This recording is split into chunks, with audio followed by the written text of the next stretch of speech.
Kaibigan,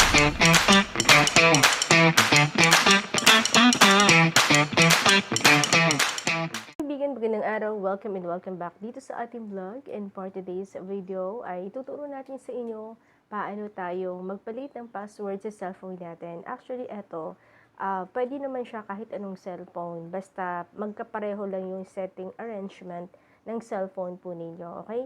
So, may nag-comment kasi dito sa ating last video na gumawa tayo ng video kung paano tayo magpalit ng password sa cellphone, sabi niya. So, ngayon, papakita ko sa inyo. By the way, para pala sa inyong kaalaman, ginagamit natin is Realme. So, pare-pareho lang din naman yung settings niyan. I-check nyo na lang sa inyo, alright? So, ngayon, pupunta tayo sa ating settings. Ayan, click natin yung settings. Tapos, scroll down or hanapin natin ang password and biometrics. Okay?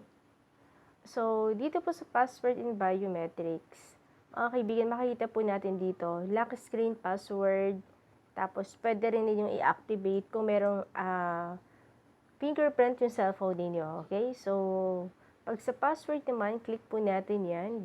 Dito po, maglalagay tayo ng halimbawa pin code natin. Kunwari ganyan.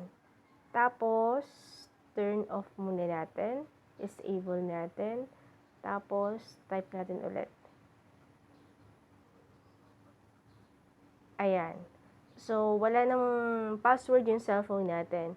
Ngayon, ang gagawin natin, pupunta ulit tayo dito. Isa-set natin siya ulit. Hintayin muna natin. May countdown. Ayan. Continue lang natin. Tapos dito, maglalagay na tayo ng panibagong password ng ating cellphone. Sa atin, wait lang. Palitan natin. Gawin natin. By the way, makikita po pala natin dito. Papalitan lang natin siya ng 4-digit lang na number. So, click natin yan. Tapos, dito lang tayo sa 4-digit password. Okay? So, halimbawa sa akin, yung ilalagay ninyo na password, yun yung mabilis ninyong matandaan. Okay? Tapos, i-verify natin. And then, halimbawa, mag-add kayo ng fingerprint, mga kaibigan. So, click nyo yung add. Tapos, ididikit nyo lang yung kamay ninyo dun sa cellphone ninyo. Yan. Hanggang sa matapos po ito. Okay? Yan. Ididikit nyo lang yung kamay ninyo. Tapos, once na okay na siya, click nyo po ang continue. Tapos, isa pa. Di ba pala siya tapos?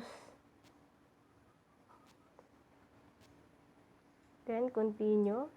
Kung may natutunan po kayo, don't forget to click the subscribe button and notification bell. At kung meron pa rin kayong karagdagang katanungan, dyan po sa comment section lang. Maraming salamat. See you on my next video.